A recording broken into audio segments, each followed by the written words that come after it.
لا يحب الله الجهر بالسوء من القول إلا من ظلم وكان الله سميعا عليما۔ قابل صدر احترام محترم سامعین اکرام، الحمدللہ رمضان المبارک میں چونکہ ہمارا رجحان بہت زیادہ عبادات کی طرف ہوتا ہے اور بہت زیادہ اللہ کی رحمت، اللہ کی مغفرت، اللہ کی بخشش کی طرف ہوتا ہے، اور ہم بھی اس ماہ مبارک میں آپ کو یہی ترغیب دلاتے ہیں کہ اللہ تعالیٰ سے بہت معافی مانگیں اور اللہ تعالیٰ سے بہت توبہ کریں اور عبادات میں دل لگائیں کہ وہ معاف کرنے والا ہے۔ لیکن یہ ضرورت میں سمجھتا ہوں کہ اس کے ساتھ ساتھ اب ہم کچھ اس جانب بھی توجہ کر لیں کہ معافی تو اپنی جگہ ہے ہی، لیکن اس کا مطلب یہ نہیں ہے کہ انسان جو چاہے کرتا پھرے، جتنا چاہے ظلم کر لے، جتنی چاہے زیادتی کر لے، جس کا چاہے حق مار لے، جس پر چاہے جو ہے وہ ستم کے پہاڑ توڑ دے، جس کی چاہے عزت اچھال دے، جو کچھ مرضی کرتا رہے کیونکہ بلاک میں معافی مل جائے گی۔ نہیں، ایسا بھی ہرگز نہیں ہے۔ انسان جانتے بوجھتے ضد بضد ہو کر اور اپنے گناہ پر ڈٹ کر اس پر جمے رہ کر اگر کوئی عمل کرتا ہے اور اس پر بڑا فخر کرتا ہے تو وہ مت یہ سمجھے کہ اس نے کوئی بہت تیر مار دیا کہ اس کے لیے آخر معافی تو ہے ہی ہے۔ نہیں، ایسا نہیں ہے۔ زندگی میں بہت محتاط ہو کر زندگی گزارنی ہے، اس کے باوجود زندگی بہت محتاط ہو کے گزارنی ہے، ڈر کر گزارنی ہے اللہ سے، اور اس ڈر کے ساتھ ساتھ اللہ کی رحمت کا امیدوار ہونا ہے، کیونکہ بحیثیت انسان ہم جتنی بھی محتاط زندگی گزار لیں، ہم جتنی بھی اپنے آپ کو بچا کر زندگی گزار لیں، کہیں نہ کہیں ہم سے کوئی نہ کوئی اونچ نیچ ہو جاتی ہے۔ اس اونچ نیچ پر انشاءاللہ اللہ تعالیٰ معاف کرنے والا ہے۔ تو آج کی گفتگو میں اس حوالے سے آپ کے سامنے رکھنا چاہوں گا کہ انسانوں کو جو انسانوں کے ساتھ معاملات ہیں ان کے بارے میں کس قدر محتاط ہونا چاہیے، کس قدر انسان کو اس کے بارے میں اپنے آپ کو بہت ہی سمجھنے کے فکر مند رہ کر زندگی گزارنی چاہیے، کیونکہ رسول اللہ صلی اللہ علیہ وآلہ وسلم نے ایک حدیث میں ارشاد فرمایا، کیا آپ جانتے ہیں، صحابہ کو مخاطب کر کے کہا، کیا تم جانتے ہو کہ میری امت کا مفلس یعنی غریب جس کے پاس کچھ نہیں ہوتا وہ کون ہے؟ تو ظاہری سی بات ہے کہ ایک عام انسان، ایک سطحی سی سوچ رکھنے والا یہی سمجھے گا کہ ہم تو اسی کو غریب سمجھتے ہیں جس کے پاس پیسہ نہیں ہوتا، جس بیچارے کے پاس کچھ کھانے پینے کو نہیں ہوتا، جو تنگدستی کی زندگی گزارتا ہے۔ لیکن حقیقی مفلس یہ نہیں ہے، حقیقی مفلس یہ نہیں ہے۔ حقیقتاً مفلس وہ ہے جس نے حقیقی زندگی میں مار کھا گیا، جس نے حقیقی زندگی میں مفلسی کا سامنا کر لیا۔ اور حقیقی زندگی میں مفلسی کا سامنا کرنا کیا ہے کہ رسول اللہ صلی اللہ علیہ وآلہ نے فرمایا، مفلس میری امت کا وہ ہے کہ قیامت کے دن آئے گا، نیکیاں تو بہت ہوں گی اس کے پاس، لیکن ادھر سے ایک دوڑتا ہوا چلا آئے گا اور کہے گا، یا اللہ اس نے فلاں وقت میں مجھ سے فلاں زیادتی کی تھی، اس کی نیکیاں اس کو دے دی جائیں گی۔ پھر ایک آئے گا، اللہ اس نے مجھے فلاں وقت میں فلاں میرا حق مارا تھا۔ مختصر یہ کہ لوگوں کے ساتھ زیادتیاں کرنے کی وجہ سے اور لوگوں پر ظلم کرنے کی وجہ سے، لوگوں کا حق مارنے کی وجہ سے اس کی نیکیوں کا پہاڑ بھی ختم ہو جائے۔ کیوں؟ کیونکہ رسول اللہ صلی اللہ علیہ وآلہ وسلم نے ایک دوسری حدیث میں اس بات کی وضاحت فرمائی کہ دنیا کے اندر جس کا حق ادا کرنا ہے اس کا حق ادا کر دو، کیونکہ قیامت کے روز پھر اگر حق ادا کرنا پڑ گیا تو تمہاری نیکیاں اس کے نامہ اعمال میں شامل کر دی جائیں گی۔ اور یہیں پر کافی نہیں ہوگا، اگر نیکیاں ختم ہو گئیں تو پھر دوسرے انسان کے مظلوم کے گناہ جو ہیں وہ اس کے نامہ اعمال میں شامل کر دیے جائیں۔ تو یہ کوئی آسان سی بات نہیں ہے، یہ کوئی اتنا بھی آپ آسان نہ سمجھیں اس کو کہ ہم جس کا مرضی چاہے ظلم و زیادتی کرتے رہیں، کیونکہ ہم بہت پکے نمازی اور پہلی سب کے نمازی اور عبادت گزار اور بہت صدقہ اور خیرات کرنے والے اور اتنا ہم نے کام کر دیا تو لہذا اب ہم لوگوں کے ساتھ جو کچھ چاہے مرضی کرتے رہیں، نہیں، قطعاً ایسا نہیں ہے۔ رسول اپنے صحابی کو یہ تلقین کی کہ دیکھنا مظلوم کی بددعا سے بچنا، مظلوم کی بددعا سے بچنا، کیوں؟ کیونکہ اس کے اور اللہ کے درمیان میں کوئی پردہ حائل نہیں ہوتا، اور اللہ رب العزت اس کو یہ بات اعلان کر کے کہتے ہیں کہ میں تیری مدد ضرور کروں گا اگرچہ کہ کچھ دیر کے بعد بھی کیوں نہ کروں۔ رسول اللہ صلی اللہ علیہ وآلہ وسلم نے ایک حدیث میں ارشاد فرمایا، آپ صلی اللہ علیہ وآلہ وسلم نے فرمایا جو بھی تم نے دنیا میں کسی پر ظلم کر کے حاصل کیا اس کو تمہیں ادا کرنا ہی پڑے گا۔ یہاں بس ختم ہو گیا، اتنی حدیث ہے۔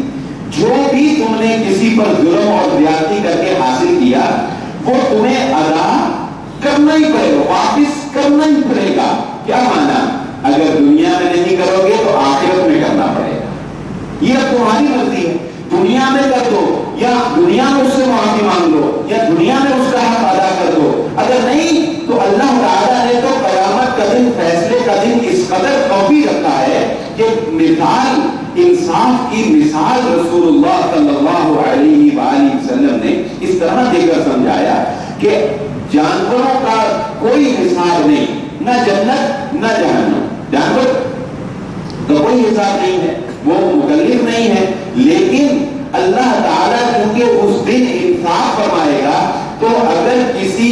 بغیر سینگوں والی بکری کو کسی سینگ والی بکری نے دنیا میں مارا ہوگا، اللہ تعالیٰ دونوں کو زندہ کریں گے، اس کو اللہ تعالیٰ سینگ دے دیں گے جس کو مارا گیا تھا، اور اس کو حکم ہوگا کہ تم اپنا بدلہ لے لو، یہ اپنا بدلہ لے لے گی اور اس کے بعد پھر ان دونوں کو ختم کر دیا جائے گا، مار دیا جائے گا، لیکن اللہ تعالیٰ مظلوم کو راضی ضرور کرے گا،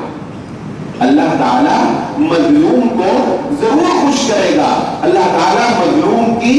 ضرور دادرسی کرتا ہے۔ ہاں رسول اللہ صلی اللہ علیہ وآلہ وسلم نے ارشاد فرمایا اللہ تعالیٰ ظالم کو ڈھیل دیتا ہے، پھر اچانک اس کو پکڑتا ہے، جب پکڑ لیتا پھر اس کو چھوڑتا نہیں ہے، نہ جا اس کے تحمل پہ کہ بے ڈب ہے گرفت اس کی، ڈر اس کی دلگیری سے کہ سخت ہے انتقام اس کا۔ یہ ضروری نہیں ہوتا کہ ظالم کے ظلم کی سزا اس کو فوراً مل جائے، یہ بھی ضروری نہیں ہوتا کہ ظالم کے ظلم کی سزا اس کو دنیا میں ہی مل جائے۔ جیسا کہ میں اکثر آپ کو یہ مثال دیتا ہوں، پہلے بھی دی کہ فرعون کتنا بڑا ظالم تھا لیکن اس کے ظلم کی اس کو سزا نہیں ملی، کیا ہوا؟ ڈوب کے مر گیا، ساری مرتے ہیں نا، ڈوب کے مرنا کوئی سزا تو نہیں، مر گیا ڈوب کے مر گیا، کوئی سزا ہے یہ کوئی سزا نہیں۔ کتنے کتنے قتل، بچوں کا قتل، بنی اسرائیل پر ظلم کے پہاڑ اور میخوں والا مشہور تیر گار دینا، تشدد کرنا، آگ میں جلا دینا، تانبے میں پھینک دینا، کیا کچھ نہیں تھا جو ظلم اس نے کیا، لیکن اس کی سزا اس کو دنیا میں نہیں ملی، اور یہ بہت ہی کسی انسان کی بدقسمتی ہے، یہ کسی انسان کی بہت ہی بدقسمتی ہے کہ جس کو اللہ تعالیٰ اس کے ظلموں کی سزا کے لیے آخرت تک ڈھیل دے دیتا ہے۔ مَا لَهُ فِي الْآخِرَةِ مِنْ خَلَاقٍ، کیونکہ پھر ایسے شخص کے لیے اللہ تعالیٰ فرماتے ہیں آخرت میں پھر جب ہم اس کو پکڑتے ہیں پھر اس کے لیے ہمارے پاس کوئی نرمی نہیں، پھر اس کے لیے ہمارے پاس کوئی رحم نہیں، پھر اس کے لیے ہمارے پاس اپنی جنت میں سے کوئی جگہ نہیں، پھر اس کے لیے ہمارے پاس کوئی حصہ نہیں، مارا ہو خلاف کوئی حصہ نہیں ہے پھر اس کے لیے ہمارے پاس، جس کو اللہ تعالیٰ آخرت میں پکڑ دے۔ فرعون جیسے ظالموں کو اللہ تعالیٰ نے دنیا میں نہیں پکڑا، فرعون جیسے ظالموں کو اللہ تعالیٰ نے آخرت میں پکڑا ہے۔ اور یہ چھوٹ بھی دیکھیے اسلام نے، یہی ایک اسلام کا بڑا امتیاز ہے کہ اسلام نے باریک سے باریک معاملے کو بھی فراموش نہیں ہونے دیا، اس سے پہلو نہیں کی، اس کے نقطے کی وضاحت کر دی۔ یہ ایک رعایت اللہ تعالیٰ نے صرف مظلوم کو دی ہے، لا يحب اللہ الجہر بالسوء من القول الا من ظلم۔ کون سی رعایت؟ اللہ تعالیٰ کو یہ بات قطعاً پسند نہیں ہے